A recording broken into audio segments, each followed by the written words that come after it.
કોટડા જડોદર રાજપૂત ક્ષત્રિય સમાજના યુવાન મિત્રો દ્વારા અવિરત રીતે ત્રીજી સાયકલ યાત્રા મોરાગઢ મોમાઈ માતાજીના મંદિર ખાતે નવા વર્ષની ઉજવણીના ભાગરૂપે અને રાજપૂત ક્ષત્રિય સમાજમાં નવા વર્ષની ઉજવણી પોતાની જગતજનની માં જગદંબાના ચરણમાં માથું નમાવી શરૂઆત કરવામાં આવે તેવી શીખ અને સંસ્કાર સમાજમાં આપવા માટેનું આ સાયકલ યાત્રાનું આયોજન સતત ત્રીજા વર્ષે કરવામાં આવી રહ્યું છે। ત્યારે યુવાનોમાં એક થનગનાટ અને પોતાના આત્માના કલ્યાણ અર્થે અને રાજપૂત ક્ષત્રિય સમાજના સંસ્કારોના દર્શન માટે આ યાત્રા ખૂબ મહત્વનો ભાગ ભજવે છે।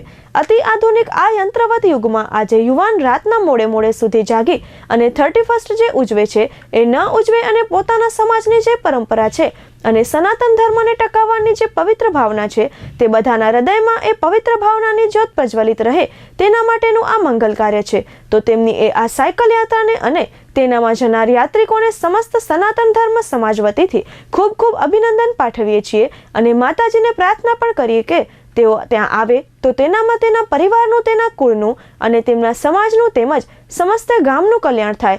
જાજુ ન કહેતા એટલું જ કહીશ કે મૈત્રી ભાવનું પવિત્ર ઝરણું મુજ હૈયામાં વયા કરે, શુભ થાય આ સકળ વિશ્વનું, બસ એવી ભાવના વયા કરે। ફરી એકવાર તમામ યુવાન મિત્રોને સાયકલ યાત્રા માટે ખૂબ ખૂબ શુભેચ્છાઓ। સાયકલ યાત્રિકોના શાયકના ભાગરૂપે સેવા આપવા મુંબઈથી ઇન્દ્રસિંહ જાડેજા આ યાત્રામાં જોડાયા હતા। સાયકલ યાત્રાનું હેતુ તો એટલું જ છે, બસ માના આશીર્વાદ રહે અમારા ઉપર કાયમ રહે।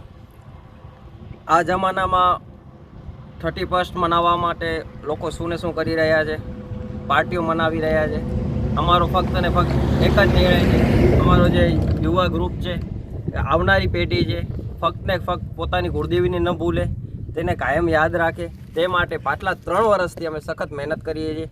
અમારા એમાં પ્રમુખ સાહેબ પણ મહેનત કરે છે, સાથે યુવા ટીમ પૂરી મહેનત કરે છે। એનો હેતુ ફક્ત એટલો જ છે કે આ ટીમને એકદમ યોગ્ય માર્ગદર્શન રહે, ખૂબ આગળ વધે। પાછલા સમજી લો ને, પહેલા વર્ષે અમે 7 થી 10 જણા હતા, અને પછી ગયા વર્ષે કંઈક 14-15 જણા થયા। આ વર્ષે પૂરા 51 જણા છે। એ ખરેખર માતાજીને કૃપા કહેવાય કે આમ એક ભાઈઓ જોડાવતા જઈ ને માતાજીના બસ એટલા જ આશીર્વાદ છે કે આવો ને આવો પ્રેમ અમને આપતા રહે ને એવા આશીર્વાદ આપે।